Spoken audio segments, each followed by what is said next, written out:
Tour Eiffel, donc Jacques Lambert, c'est un ingénieur, ceux qui ne connaissent pas. C'est un ingénieur spécialisé en mécanique de fluide et ventilation naturelle qui, depuis les années 70, a travaillé sur la problématique de la ventilation naturelle. Donc c'est quelqu'un qui a énormément d'expérience. Et c'est lui qui a monté le laboratoire du CSTB de Nantes avec la soufflerie du Verne, une des plus grosses souffleries européennes, donc avec une soufflerie climatique et il y a 3 souffleries en fait là-bas pour étudier les effets du vent sur différents objets, ça peut être des voitures, des ponts, des bâtiments, surtout des ouvrages d'art et des véhicules d'ailleurs, ils ont aussi une soufflerie climatique. Mais nous on travaille plus couramment avec la soufflerie Eiffel, qui est aussi une filiale du CSTB, c'est la soufflerie Eiffel, elle est à Paris dans le 16e.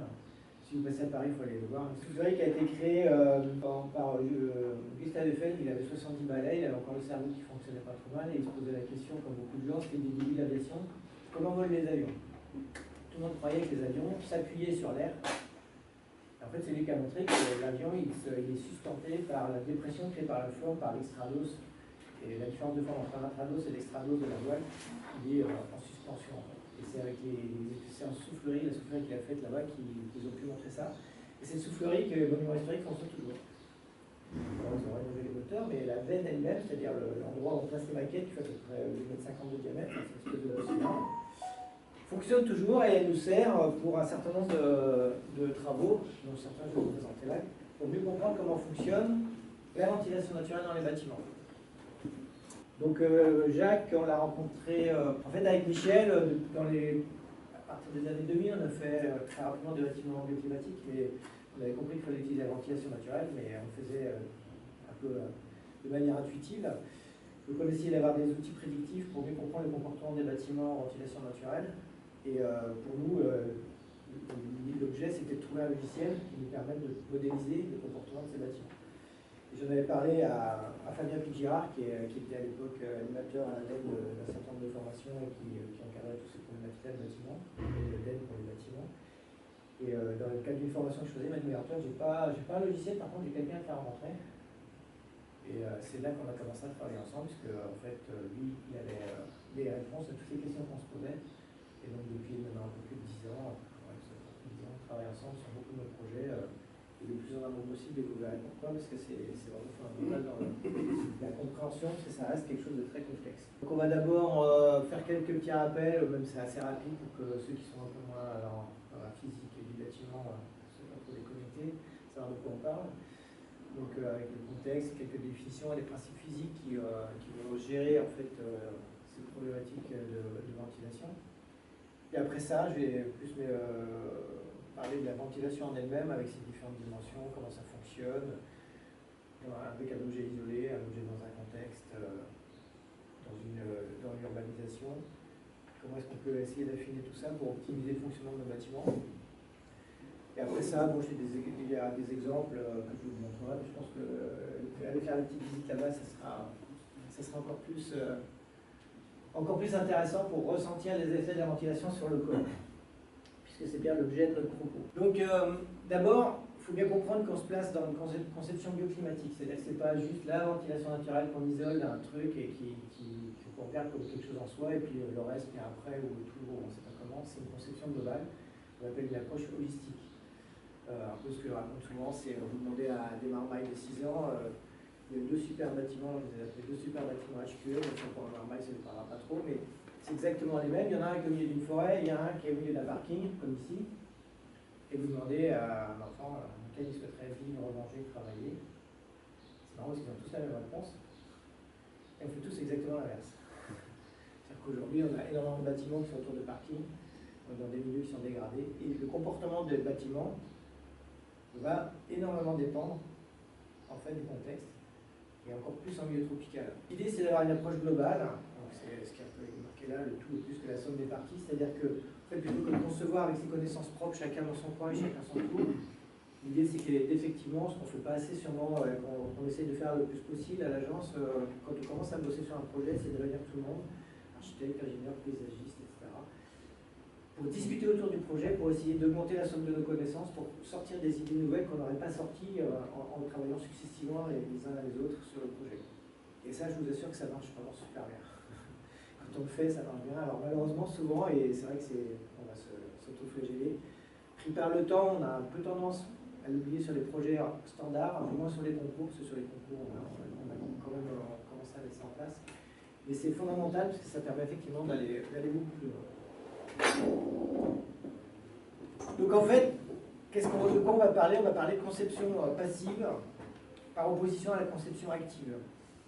Donc la conception passive, c'est-à-dire c'est tout ce qui va faire fonctionner un bâtiment sans recours à des systèmes actifs. Vous savez ce que c'est les systèmes actifs? C'est tout ce qui est nu ou qui dépend d'une énergie autre que l'énergie humaine pour fonctionner. Comme vous savez, on a de petits soucis avec l'énergie ces derniers temps et ça ne va pas s'arranger. Donc a priori, les solutions passives, c'est quand même des solutions pérennes. C'est-à-dire que dans le temps, même si l'énergie devient plus chère, ou si on a des problèmes d'énergie, ça continue à fonctionner, ce qui n'est quand même pas inintéressant. Au-delà du fait que ça permet de régler aussi certains nombre de problèmes de l'impact des bâtiments, parce que le bâtiment, je vous rappelle, un bâtiment et ses différentes activités, c'est quand même 30% des émissions de gaz à effet de serre. Les objectifs de la COP 21, c'est comme la diminution d'un facteur 2 à l'horizon 2030 des émissions de gaz à effet de serre, je pense, comme ça. Donc c'est bon, y aller. Mais bon, en fait, on n'est pas les premiers à avoir pensé à ça, et c'est toujours intéressant de regarder un peu dans le rétroviseur. Qu'est-ce qu'on faisait avant? Comment on faisait? Parce qu'avant, c'était en particulier avant qu'on ait l'électricité.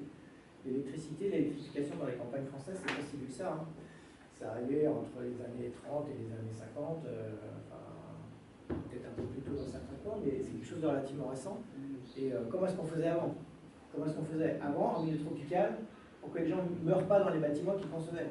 Parce qu'aujourd'hui, il y a des bâtiments qu'on a conçus, si vous laissez les gens dedans, ils meurent. Ils meurent de chaud. Dans les tours en verre, là, qu'on fait partout, ça monte à 40, 45 degrés, vous ne restez pas 15 jours là-dedans. Très vite, vous êtes exploité, vous êtes mort. Alors, il y a cette petite illustration qui est assez marrante, c'est le casque colonial, parce que, mine de rien, le casque colonial, il est pas si cool comme ça, parce que c'est vraiment l'illustration de ce qu'on va chercher à base, c'est-à-dire une protection thermique et qui ventile. Donc, se protéger de la pluie, du soleil et ventiler. Et vous voyez, enfin, on ne voit pas très bien, mais il y a des petites flèches là, il y a une espèce de double enveloppe. En haut du chapeau, il y avait une petite ouverture pour que l'air puisse circuler. C'est bien décollé, la tête, elle est pas coincée dedans. Ça couvre bien, ça protège bien toutes les épaules, ça protège bien de tout le rayonnement vertical. Donc c'était pas complètement débile. Donc on se dit, tiens, ouais, effectivement, vous avez quand même réfléchi, parce que de toute façon, il fallait trouver des moyens adaptés pour pouvoir supporter le climat, pour lequel ils n'étaient pas forcément adaptés les néo-arrivants. Donc dans le cadre de mon travail de thèse, je me suis pas mal intéressé à cette architecture qu'on appelle vernaculaire et l'architecture coloniale, qui est un peu liée, parce que dans la zone tropicale, en fait, dans les années entre 1700 et 1800, il y a énormément de constructions qui se sont réalisées. Et contrairement à ce qu'on pense, en fait, au départ, ce n'étaient pas des bâtiments spécialement adaptés qui étaient construits dans les colonies. Les pays, donc c'était essentiellement l'Angleterre, la France, les grands pays coloniaux, l'Angleterre, la France, un peu l'Allemagne, la Belgique. Qu'est-ce qui s'est passé? Ils sont arrivés dans ces pays-là avec leurs modèles architecturaux. À l'époque, c'était le néoclassicisme. On verra après, ils sont arrivés avec leurs modèles, et en fait, leurs modèles n'étaient pas adaptés. Et ce qui est intéressant, c'est de voir comment ils ont adapté. C'est ce que j'essaie de voir dans mon travail de thèse. Mais au-delà de ça, avant même qu'il y ait ces architectures coloniales, il y avait des architectures vernaculaires, des architectes, ce qu'on peut appeler comme des bâtiments faits sans architecte, justement. Donc, ils sont issus de la tradition, de la culture, du bon sens, etc. Donc, vous avez un exemple d'une architecture d'une maison malaise. On comprend assez bien que c'est différent d'une ferme bretonne, et sûrement pour des raisons pas que culturelles, sûrement pour des raisons climatiques. Et ce qui est intéressant, c'est que très vite, ils ont, donc là, ça vous montre un peu le confort, très vite, donc quand les premiers colons sont arrivés, en fait, ils ont proposé des solutions hyper intéressantes pour la ventilation naturelle. Alors, ce n'était pas pour les mêmes raisons. En fait, à l'époque, on avait des préoccupations de ce qu'on appelait hygiénistes. On se disait, tiens, il y a des trucs bizarres qui se baladent dans l'air, c'était des miasmes. On s'était rendu compte qu'il valait mieux qu'il y ait des renouvellements d'air pour que les gens soient moins malades. Donc en fait, on essayait de faire en sorte que tout ça, ça ventile, que ça respire, pour effectivement avoir quelque chose de plus hygiénique. Et là, par exemple, c'est un détail que j'ai trouvé en 1860, donc c'est une coupe sur une toiture. Et vous voyez la rose de la toiture, avec un petit chapeau, pour pouvoir évacuer l'air chaud et puis favoriser la ventilation. Mais ce qu'on voit le souci du détail, c'est que vous avez donc une double toiture. Vous pouvez faire un tour là, à 360, il n'y a pas beaucoup de bâtiments avec des doubles toitures. Hein. Donc ventilé, et en plus, avec un système ici, pour empêcher que, en cas de cyclone, quand il y a l'eau qui remonte le toit, elle est bloquée ici. Elle fait comme ça et elle repart. Donc un souci du détail pour pouvoir créer des conditions du fonctionnement de cette ventilation qui est quand même assez intéressant. Hein. 1860. Pareil, je n'ai pas beaucoup de détails comme ça dans les bâtiments à La Réunion qui permettent de régler aussi bien le problème. Juste une petite, je n'ai pas une illustration là, mais j'ai retrouvé des textes, donc pareil, de l'école d'architecture de Londres, donc dans les années 1800-1850, qui envoyait énormément qui formaient des architectes dits autochtones à Londres, qui retournent dans leur pays. Et en fait, ils avaient des grilles dans lesquelles ils avaient théorisé les volumes minimum nécessaires par personne dans un bâtiment, les profondeurs des varangues, donc des galeries, ils appelaient ça, en fonction de la latitude, etc. Donc ils avaient déjà une réflexion pour la protection solaire et pour avoir un volume d'air suffisant pour permettre d'assurer le confort. Et c'est intéressant parce que ça se balade entre l'Angleterre, l'Inde, l'Afrique saharienne, etc. Sous différents climats, ils avaient déjà cette préoccupation-là. On n'est pas en train de réinventer l'eau chaude. Hein. Déjà, si on regarde comment on faisait avant, on se rend compte qu'il y avait énormément de choses à apprendre de ces architectures dites vernaculaires ou coloniales. Après, la question qu'on se pose directement, c'est pourquoi on ventile? En fait, on va s'intéresser à l'état thermique du bâtiment et à l'énergie. En fait, l'objectif, c'est d'essayer de faire en sorte que les conditions climatiques à l'intérieur du bâtiment soient les plus proches possibles des conditions climatiques à l'extérieur. Vous imaginez bien qu'on ne va pas créer du froid, c'est contre l'entropie naturelle, on ne va pas créer du froid, c'est compliqué, enfin, on peut avec certains artifices, mais c'est assez difficile. Et donc l'objectif, c'est d'essayer de maintenir un équilibre thermique et aussi en parallèle de réduire les besoins en énergie. Je vous rappelle que notre objectif, c'est aussi de faire des bâtiments qui consomment moins. Donc, ça, c'est notre raison d'essayer de travailler avec cette ventilation. Mais c'est aussi, vous l'aborderez dans l'aspect paysage avec Michel la semaine prochaine, c'est aussi pour des raisons de santé, ce qui évoquait déjà dans l'architecture et l'urbanisme hygiéniste, nos anciens avaient bien compris. C'est qu'il faut essayer de lutter contre les chocs thermiques et d'avoir une meilleure qualité de l'air. Alors, quelque chose dont il faut être conscient, c'est que la qualité de l'air intérieur est toujours moins bonne que la qualité de l'air extérieur. Ce qu'il faut bien comprendre, c'est que l'air intérieur, c'est l'air extérieur, plus les polluants intérieurs. D'accord? Les polluants intérieurs, effectivement, il y a les composés organovolatiles, il y a aussi notre vapeur d'eau, notre CO2 qu'on rejette, etc. Et donc, si on fermait ici, alors on n'est pas très nombreux, mais si on fermait complètement, qu'on ne faisait pas de renouvellement d'air, en bout d'une heure, ça sent le phoque, et ça sent le phoque, c'est juste parce qu'il y a des polluants qui se seront accumulés dans la pièce, et on sera beaucoup moins bien au niveau santé. Et la climatisation, c'est un vrai sujet, d'ailleurs, avec le SRAS, dernièrement, le SRAS, le Covid, on se pose beaucoup de questions sur l'impact de la climatisation, parce que si c'est mal fait, ça peut amener à, en fait, répandre et disperser le virus dans une pièce qui est fermée, alors qu'en ventilation naturelle, vous avez des taux de renouvellement d'air qui font que normalement la concentration virale elle doit plutôt baisser. Donc c'est vraiment important donc ces aspects-là. Donc l'état thermique, on va travailler sur l'état thermique, sur les problématiques énergétiques et sur les problématiques de santé. Ça, c'est les trois sujets principaux qui vont impacter la ventilation naturelle. Alors, l'hygiène de l'air, on en a parlé un peu. Évacuation des polluants. Donc ça, c'est le BABA, c'est le minimum syndical. C'est-à-dire qu'on ne peut pas considérer qu'on va créer un bâtiment ou être dans un local dans lequel la qualité de l'air va aller en se dégradant. Autrement, on va vite avoir des problèmes. Surtout, effectivement, avec tous ces matériaux, la composite, qu'on en met partout, dans les cols, dans les tables, etc. Donc, c'est quand même pas top. Donc ça, il faut qu'on puisse les évacuer. Donc ça, c'est pour l'hygiène de l'air. Et le confort thermique de l'occupant. Le confort thermique de l'occupant, on va bien parler, ce qu'il faut bien comprendre, c'est qu'on ne va pas parler de la température mesurée, parce que la température mesurée, c'est une donnée, mais ce n'est pas ce qui fait le confort de l'occupant, c'est la température ressentie. Et il y a une différence fondamentale entre température mesurée et température ressentie. Parce qu'il y a un certain nombre de phénomènes physiques qui vont influer sur la température ressentie, entre autres les phénomènes de convection, sur lesquels on va essayer de voir comment on peut agir. Alors pourquoi, spécifiquement, en climat tropical, humide, on va travailler sur la ventilation naturelle? En fait, pour bien comprendre, il faut faire un peu de physiologie humaine et puis essayer de voir comment est-ce qu'on en arrive à ces conclusions-là. On s'appuie en fait sur des travaux de physique du bâtiment qui ont commencé avec Ollier, Victor Ollier, dans les années 50, un peu avant, qui a théorisé le confort de l'être humain dans un bâtiment.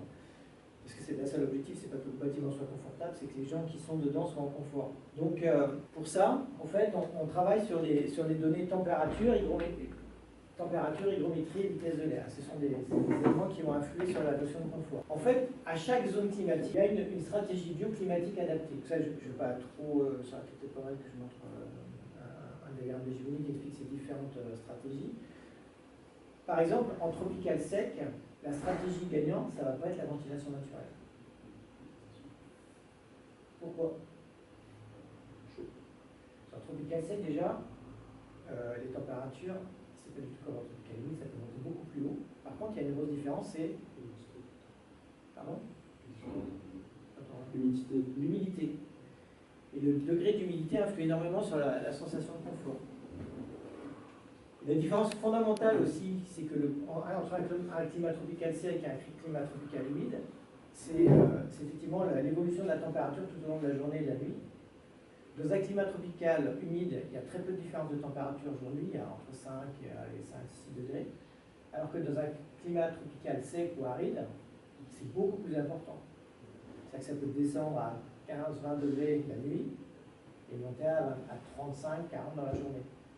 Donc on voit bien que ce n'est pas du tout pareil et que ce n'est pas les mêmes stratégies qu'on va utiliser pour pouvoir être en confort dans le bâtiment. Dans un climat tropical sec, on va faire ce qu'on appelle du stockage inertiel, de garder le froid nocturne le plus longtemps possible dans le bâtiment. On va travailler avec des bâtiments à forte inertie.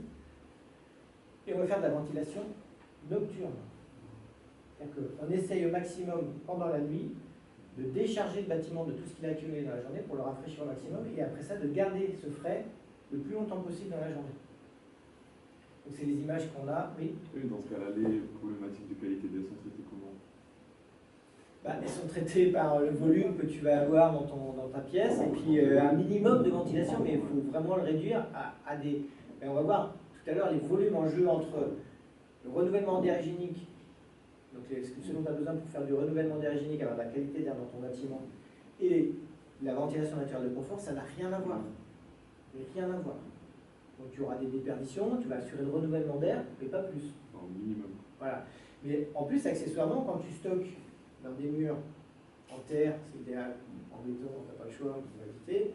Qu'est-ce qui se passe? C'est qu'effectivement, ils vont stocker du froid, mais ils ne vont pas que stocker du froid, ils vont le rayonner aussi, ils vont le restituer petit à petit. Donc tu vas percevoir, le corps perçoit ce rayonnement thermique. Donc par rapport à la température de l'air, on va avoir une température ressentie qui va être abaissée. Et donc, on va faire de la ventilation nocturne, alors que par contre, dans la journée, on va plutôt avoir tendance à fermer les écoutilles et à rester au frais. C'est ce qu'on fait en climat méditerranéen en été. Classiquement, dans les vieilles maisons, en ce moment, c'est l'été dans le sud de la France. Qu'est-ce qui se passe? La nuit, on ouvre tout, le soir, on vit dehors, etc. On laisse la maison, on se couche tard, parce que comme ça, la maison, la bien déchargée.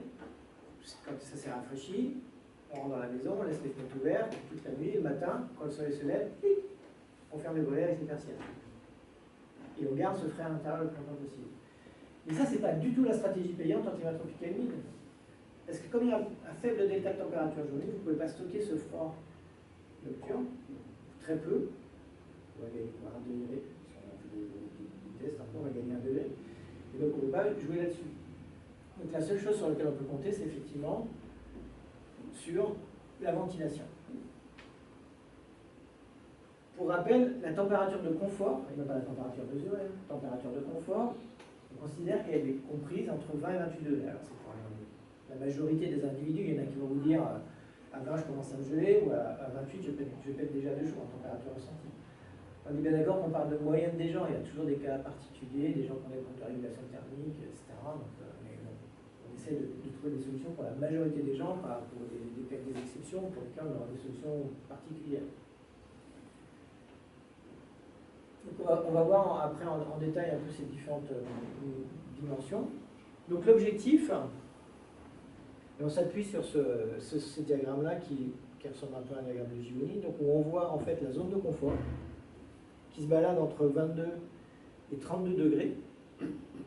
Et ce qui fait varier cette zone de confort, ce qui la fait remonter, c'est la vitesse de l'air. Mais cette vitesse de l'air, c'est pas la vitesse de l'air ici ou au plafond, non. C'est la vitesse de l'air sur le corps. Pourquoi? Ouais, parce qu'en fait, c'est de la physiologie. Il faut bien comprendre que ce qui va agir, c'est le flux d'air sur le corps, ça fait la décharge thermique. Vous avez effectivement un effet de rafraîchissement, parce que vous transpirez et vous évacuez la vapeur d'eau et l'humidité et vous accélérez le rafraîchissement, le refroidissement du corps, le confort. Et donc, du coup, vous êtes en confort. Et c'est pour ça qu'il y a marqué vêtements légers, faible activité, pas de rayonnement direct. En été, c'est complètement débile d'être en costard-cravate et en chaussures. À l'agence, on l'a compris, en été, on se balade en savate de doigts et en short. On adapte ces vêtements au climat. Parce qu'autrement, on diminue ces échanges convectifs et donc on augmente la sensation d'inconfort. Donc c'est vraiment hyper important de bien comprendre qu'on parle du confort de l'individu et on ne parle pas du confort du bâtiment. Encore une fois, je m'en fous, et les ingénieurs parfois ont tendance à l'oublier, c'est pour ça que je préfère faire des piqûres de rappel des fois, c'est que je m'en fous que là-bas, dans le coin, sauf si je suis puni, que j'ai du confort. Ce qui m'importe, c'est le confort là où les gens vont vivre. C'est pour ça qu'au bureau, comme vous regarderez bien, les jalousies sont en droit de chaque poste de travail. Pour que chacun puisse réguler son confort directement, donc le flux d'air qui va arriver sur son corps, parce que c'est bien ça dont on parle encore une fois. C'est pas d'autre chose, c'est-à-dire qu'il faut vraiment réfléchir, c'est pour ça qu'il faut bien comprendre comment fonctionne la ventilation, parce que l'objectif, c'est d'avoir cette vitesse d'air et de l'avoir sur la zone de vie. Et ça, je vais le répéter, redire et redire. Là, c'est un petit schéma qui montre les différents éléments qui vont influer effectivement ce que j'évoquais sur le confort.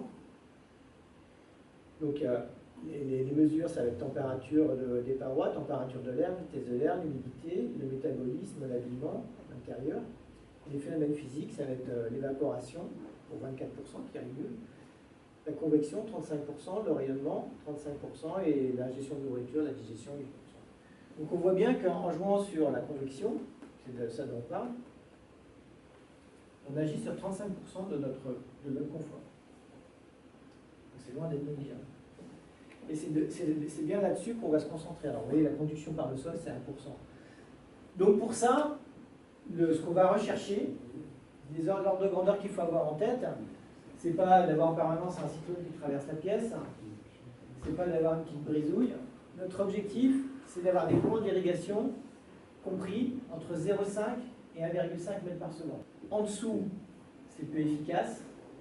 Et au-dessus d'1,5 mètre par seconde, l'espace qu'on voit là-bas, c'est-à-dire qu'à un moment donné, on a de l'inconfort. Tout à l'heure, on a bien vu, c'est pas forcément qu'on avait froid, mais quand on commence à ouvrir, et comme il y a beaucoup de vent aujourd'hui, ça génère aussi de l'inconfort. Trop de vitesse d'air peut générer de l'inconfort. Alors, ça reste assez théorique, hein, parce qu'on ne va pas avoir les mêmes recherches de confort. Par exemple, dans un logement, on va supporter une vitesse d'air un peu plus importante, éventuellement dans un bureau. Et encore, dans un bureau, on parle de feuilles qui volent. Aujourd'hui, c'est plus les ordinateurs qui volent, et ça vole quand même à une vitesse beaucoup plus élevée que 2 mètres par seconde, un ordinateur. Donc c'est assez relatif, quoi. Mais il faut garder ça à l'esprit quand même, que une des raisons, c'est ça, et que c'est pas dramatique. Si quand on fait des simus, ou si la personne qui vous fait des simulations par l'architecte, ou quand vous faites des simulations, si vous arrivez avec des vitesses d'air qui sont à 2 mètres, 2 mètres 50 par seconde, il ne faut pas se dire c'est catastrophique. Et de toute façon, on verra, il vaut mieux avoir trop de vent que pas de vent. C'est comme dans le film, pas de bras, pas de chocolat. Pas de vent, pas de vent. On ne peut pas créer du vent. Enfin, si vous pouvez créer avec de l'énergie extérieure. Donc on parle bien de cette vitesse d'air sur le corps, avec un habillement adapté. Ça, je suis assez pour le port de la jupe pour les hommes, c'est vrai, c'est vachement plus confortable que le pantalon. Et c'est bien ça qu'on va rechercher. Et donc c'est cette vitesse d'air-là qu'on va essayer d'avoir, entre 0,5 et 1,5 mètres par seconde. Ok ? Et sur le corps, si on vous amène des simules en vous disant qu'il y a 1,5 mètres par seconde, et alors, ce qui m'intéresse, c'est de savoir si quelqu'un là, combien il va voir lui ici. Parce qu'encore une fois, vous avez bien compris que si cette vitesse d'air ne passe pas sur le corps, vous n'avez pas cette température ressentie a baissé de 4 à 5 degrés. Et c'est énorme, 4 à 5 degrés. C'est énorme parce que, et en plus, ça tombe plutôt pas mal à La Réunion. Donc ça, c'est un diagramme de Givoni. Ça vous donne en fait un nuage de points, c'est des mesures, c'est des couples de température, hygrométrie, donc température, et l'hygrométrie, donc 10, 20, 30, 40, 50, 60, 70, 80, 90, 100% d'humidité. D'accord?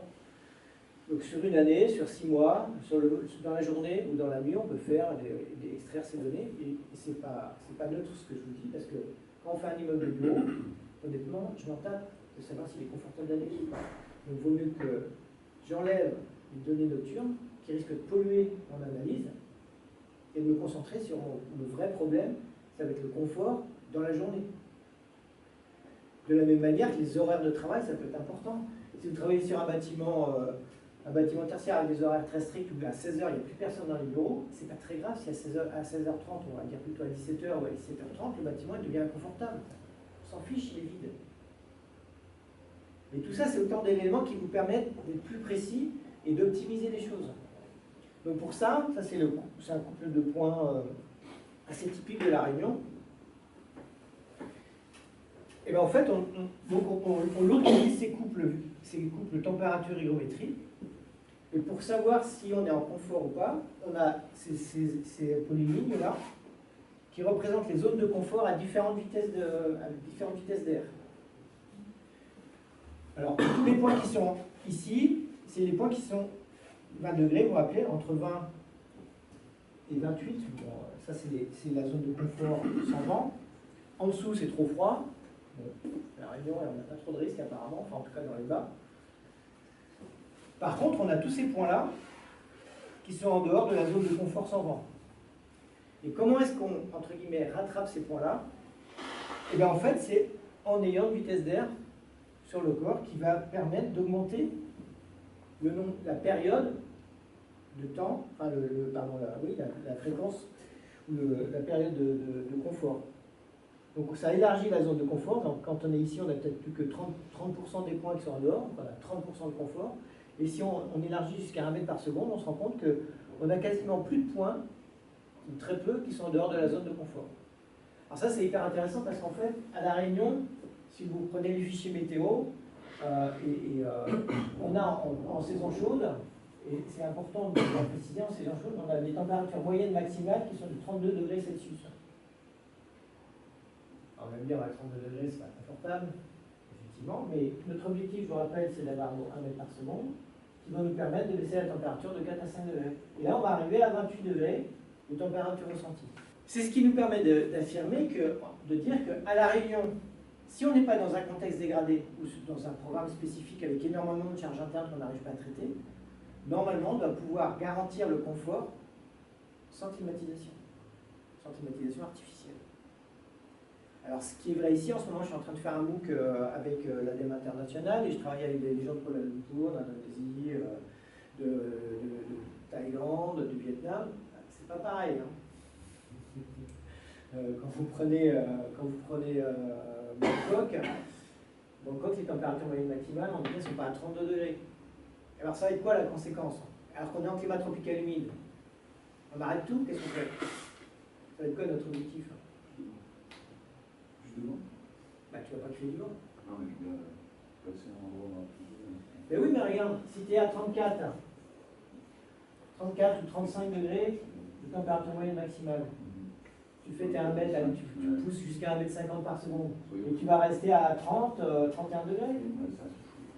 Et tu n'es toujours pas en confort. Compiler différentes solutions. Voilà.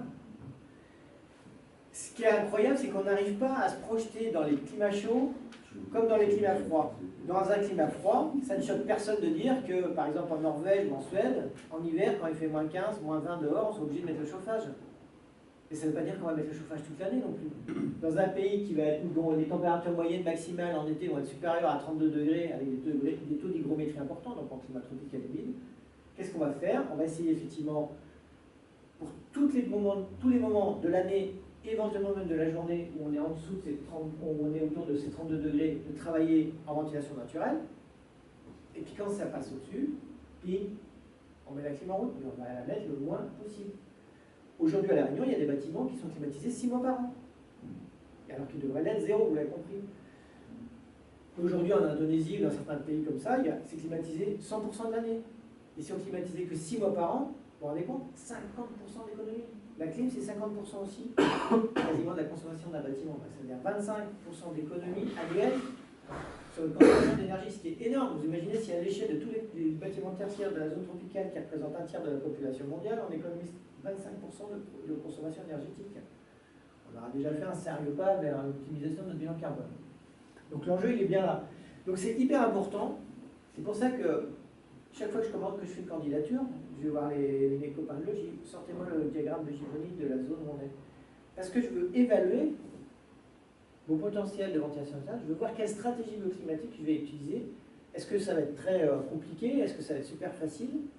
Parce que si plus vous montez dans les hauts de l'île, là vous êtes à 32 degrés de température moyenne maximale au niveau du littoral, vous le savez, vous ne savez pas, de combien on perd de degrés par 100 mètres à peu près? Un petit peu moins, ouais, 0,7, ça va dépendre. Après, c'est à peu près parce que ça dépend de l'hygrométrie, des conditions, etc. Et donc, si vous êtes déjà à 500 mètres, bah, vous aurez perdu 3,5 degrés de température moyenne maximale. Donc, vous vous rendez bien compte que, c'est pour ça que j'expliquais qu'on n'est pas forcément dans une situation hyper compliquée quand on fait des logements à 500 ou 600 mètres, parce que tous ces points-là, ils disparaissent quasiment.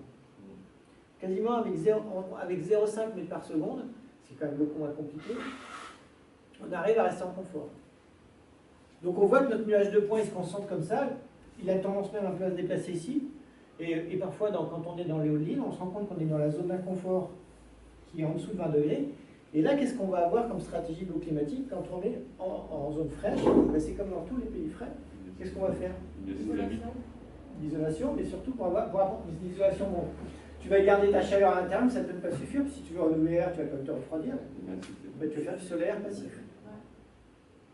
C'est toujours pareil. Qu'est-ce qu'on a à notre disposition? Quels sont les éléments naturels qu'on a à notre disposition? C'est l'air, l'eau, le vent, le sol, le sous-sol. C'est tout ça qu'il faut aller chercher. Tout ce qui va nous permettre de, gratuitement, entre guillemets, ou en tout cas le moins cher possible, de récupérer du chaud ou du froid, parce que c'est en permanence ça, on a besoin du chaud ou du froid, pour essayer d'être entre 20 et 28 degrés de température ressentie. Donc ça, c'est fondamental. On ne peut pas faire un projet bioclimatique digne de ce nom dans une zone qu'on ne connaît pas bien, parce que bon, dans les villes, c'est bon, on la connaît, la musique maintenant, dans la Réunion. Mais dès qu'on est dans un secteur qu'on ne connaît pas bien, on ne peut pas faire l'économie de ça.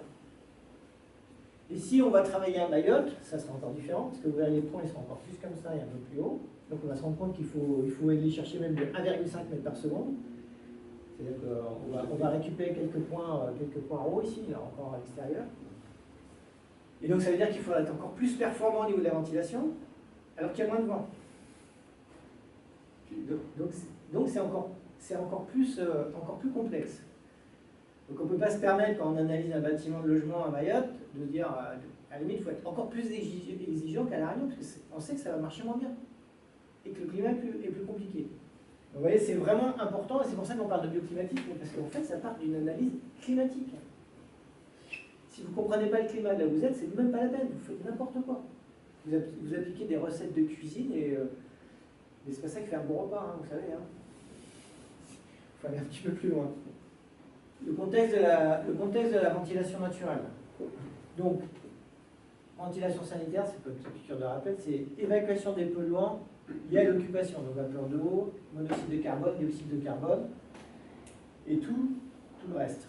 Et COV, et on parle là de qualité d'air intérieur. Ça, c'est un objectif, c'est une des cibles de la HQE, de qualité environnementale, et ça paraît tellement évident, mais alors que c'est quand même relativement peu étudié. Il y a Suzanne Déou qui travaille beaucoup là-dessus.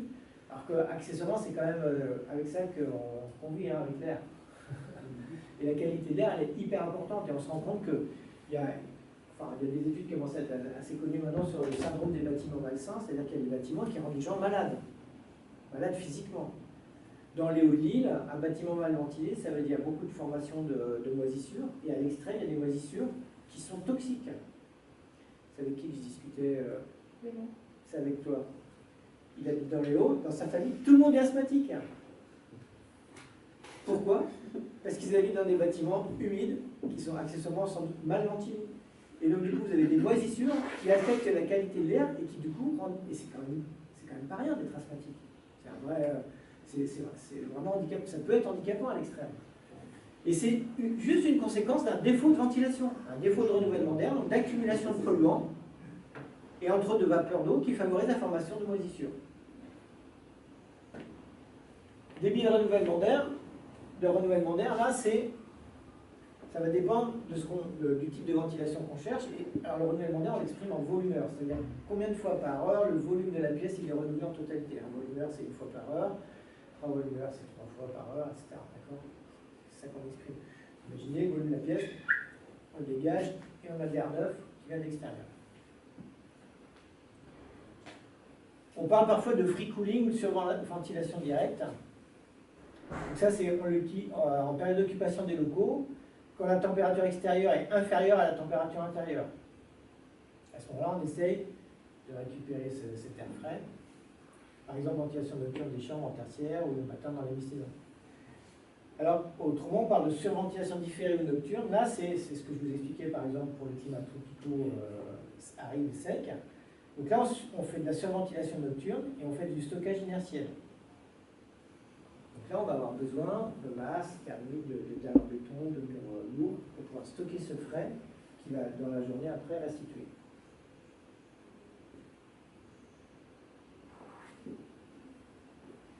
Donc, ventilation par mouvement d'air, c'est créer une vitesse d'air apte à accélérer l'évapotranspiration. Donc, c'est de ce dont je vous parlais, c'est pour ça que c'est évapotranspiration cutanée, ainsi à baisser la température ressentie. Vous connaissez tous les phénomènes physiques de changement d'état. Quand vous avez un liquide ou un solide qui change d'état, c'est-à-dire qu'il passe de l'état solide à l'état liquide ou de l'état liquide à l'état gazeux. Donc vous avez un abaissement de température. Donc vous transpirez, ça passe de l'état liquide, la transpiration, à l'état gazeux, refroidissement.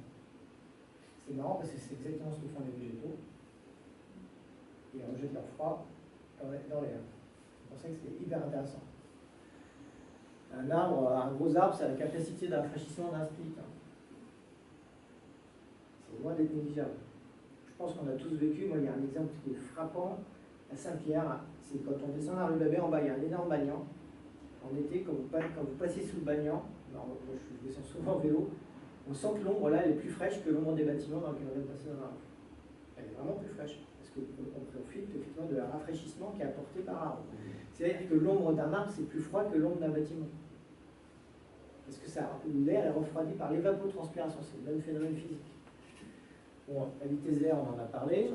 Cette vitesse d'air, ce qu'il ne faut pas oublier, c'est que notre objectif, c'est d'obtenir de manière naturelle, mais on peut aussi l'obtenir de manière mécanique. On sait mettre en mouvement des masses d'air. L'évapotranspiration, on en a parlé. On va parler aussi beaucoup de porosité. Donc, la porosité, c'est le rapport plein-vide d'une façade. En fait, ça évalue le pourcentage de trous que vous avez, et donc d'ouverture potentielle. Après, il faut transformer ce potentiel. Cette potentialité que vous allez avoir pour renouveler, pour faire rentrer l'air, ou enfin, en tout cas pour faire circuler l'air, parce qu'il ne va pas rentrer. On va le voir après. C'est à peu près clair tout ça? C'est vraiment les trucs de données de base, mais il faut vraiment bien le comprendre, parce que après ça, il faut pouvoir aussi raisonner par rapport à ça et se rendre compte que le confort, il va dépendre aussi du type parce que notre métabolisme, par exemple, il va différer suivant l'activité qu'on a. C'est pour ça qu'avant, c'était bien indiqué faible activité. Quand vous faites une salle de sport en milieu tropical, on ne peut pas dire que l'objectif, ce soit d'être dans une faible activité. Sauf si on fait des échecs et si on considère que les échecs, c'est un sport cérébral. Là, en fait, il faudra tout de suite penser, on fait une salle de sport, 1 mètre par seconde, ou se contenter de la même conception, du même taux de renouvellement d'air, etc., que pour un bâtiment tertiaire, ça ne va pas marcher. Parce qu'on a notre métabolisme qui s'est emballé, on monte en température, d'ailleurs on transpire davantage, il va falloir évacuer davantage cette température. Donc il va falloir éventuellement avoir des flux d'air plus importants. Donc c'est pas du tout pareil. Une chambre à coucher, votre température corporelle elle baisse naturellement, vous allez pouvoir accepter des températures un peu plus élevées. L'idée, c'est d'avoir des idées à peu près claires sur ce qui peut mettre en mouvement les masses d'air. Et il y a un phénomène physique, et on en parle souvent, c'est le tirage thermique. Alors on va faire des cheminées de tirage thermique dans les bâtiments, ça c'est fabuleux. parce que ça va faire évacuer l'air chaud et en mettant en masse et mouvement, on va obtenir de la vitesse d'air. C'est vrai, mais si on regarde bien, ce tirage thermique il dépend de la différence de température. Or, c'est sur le delta T entre le point haut et le point bas. Alors ça marche super bien dans un haut fourneau. Les hauts fourneaux dans le nord de la France, ils n'avaient pas besoin de s'emmerder à mettre des brasseurs d'air parce que vous avez 500 degrés de différence de température entre le foyer et le haut de la cheminée. Donc il suffisait d'ouvrir une fenêtre, une porte dans le bâtiment, et vous avez un super courant d'air qui se crée parce que vous avez 500 delta T. Mais qu'est-ce qui se passe dans un bâtiment en milieu tropical? Quelle va être la différence de température entre l'intérieur et l'extérieur? À un moment donné, il va peut-être être de 3-4 degrés, et comme vous ouvrez, quasiment à un bout d'un moment, il va y avoir un équilibre. Donc même si à un moment donné, vous pouvez profiter de cette différence de température, tôt ou tard, votre pompe elle va s'arrêter, et déjà qu'elle n'était pas bien puissante, ça ne va pas être super violent. Donc ça permet de faire certaines choses, mais c'est sûrement pas ça qui nous suffira, le tirage thermique. Ça ne sera jamais un objectif premier. Nous, ce qu'on va chercher, c'est la ventilation naturelle. Pour bien comprendre, il faut comprendre que la ventilation naturelle, ça naît d'un équilibrage aérodynamique de pression. Pour parler simplement, la ventilation, ce n'est pas le vent qui traverse la pièce, d'accord? C'est avec l'action du vent sur un obstacle, ça crée des zones de haute pression et des zones de basse pression. Et la nature, ayant horreur du vide, les zones de basse pression ont tendance à se combler. Et pour se combler, ça va créer un tirage des courants aérodynamiques pour rééquilibrer entre la zone de basse pression et la zone de haute pression. Et ça, c'est hyper important d'avoir bien compris que c'est un équilibrage de pression, parce que du coup, on ne raisonne plus, c'est dire comment le vent va traverser mon bâtiment, c'est où vont être mes zones en pression, où vont être mes zones en dépression. Et déjà, quand on change la matrice de raisonnement et qu'on commence à raisonner comme ça, le bâtiment, on ne le regarde plus pareil. Après, vous voyez, c'est quand même assez complexe, parce que déjà, la vitesse du vent à l'extérieur, elle croît avec la hauteur, selon cette courbe-là, plus ou moins, qui va varier suivant les effets de sol. Et en plus, vous voyez, c'est des courants assez complexes, parce que sur l'avant, quand ça vient heurter, ça crée des turbulences. Après, il y a des courants de contournement. Et après, il y a le sillage à l'arrière. Donc, on n'est pas du tout dans un beau flux laminaire, comme une aile d'avion dans la stratosphère. On est dans des choses turbulentes et du coup, avec des modélisations beaucoup plus compliquées. Alors, je passe les détails, parce que mais bon, tout ça, c'est régi à la base par les équations de Bernoulli. Ceux qui veulent aller plus loin, ils peuvent aller s'amuser. On n'a pas forcément besoin, un architecte n'a pas forcément besoin de ça pour comprendre comment ça fonctionne. Et aujourd'hui, enfin, au niveau, quand on fait des simulations de bâtiments, si la pièce dans laquelle on est, elle est fermée, on va accumuler des polluants. Et si on ne les évacue pas, à un moment donné, on va avoir un inconfort, voire des problèmes de santé. Mais ça, cette dilution des polluants, renouvellement d'air hygiénique, c'est entre 0 et 5 volumeurs. C'est pour ça que dans les pièces humides, si vous prenez les consignes de la DAS, elles vous disent que par exemple, pour une salle de bain, il faut détalonner la porte de 3 cm et puis mettre une petite grille en façade qui fasse un diamètre de 20 cm. Quoi. Avec ça, bon an, mal an, vous n'êtes pas très loin d'obtenir vos 0 à 5 volumeurs. Et ça, c'est minimum syndical. Donc, il y a plein de bâtiments, ils peuvent dire qu'ils font de la ventilation naturelle. Et celle-là. Et ça, c'est pas ce qu'on cherche. Là, on va parler ensuite de la dilution des apports thermiques. Donc en fait, je vous rappelle, un bâtiment, à un moment donné, il a une température, et sous l'effet des agents externes et d'activité interne, sa température, elle va augmenter. Et on verra comment. Enfin, ça, c'est le principe de l'architecture climatique, c'est d'agir sur ces apports externes et de limiter les apports internes. Mais de toute façon, il y a des apports. Donc, si à un moment donné, vous êtes en température, vous avez vos fameux 32 degrés ici, et que vous n'arrivez pas à évacuer la surchauffe, à un moment donné, ça va être 33, 34, 35, vous allez assez vite être en inconfort. Donc déjà, à minima, ce ce qu'il va falloir, c'est faire en sorte que la température extérieure, ou enfin plus exactement la température intérieure, se maintienne au niveau de la température extérieure. Je vous rappelle qu'a priori, on a les fenêtres ouvertes parce que notre problème, c'est le chaud. Donc notre objectif, ça va être un minimum ça. Et pour obtenir ça, il faut qu'on ait des taux de renouvellement d'air de 10 à 30 volumeurs. Vous voyez, c'est déjà un peu plus costaud quand même. Mais avec ces 10 à 30 volumeurs, on n'a toujours pas la vitesse d'air sur le corps qui nous permet de bénéficier des 4 degrés, des 4 à 5 degrés de température ressentie. Pour ça, il faut aller encore un peu plus loin. Donc la ventilation naturelle de confort. Et là, on va être sur des taux de 50 à 150 volumeurs. Vous imaginez bien que quand vous ouvrez un bouquin d'archi d'ingénierie, que vous voyez la façade d'un bâtiment, ça doit se voir si votre bâtiment il peut faire 50 à 150 volumeurs de taux de renouvellement d'air. En tout cas, si vous ne le voyez pas sur la façade, vous pouvez poser des questions. C'est qu'on ne parle pas de ça. On parle de ça, voire de ça. Ça a forcément un impact fort. 50 à 150 volumeurs. Vous vous rendez compte, en 1 heure, il va falloir qu'on renouvelle 50 fois le volume de la pièce. Et c'est ça qui va nous permettre d'avoir, c'est 1 mètre par seconde.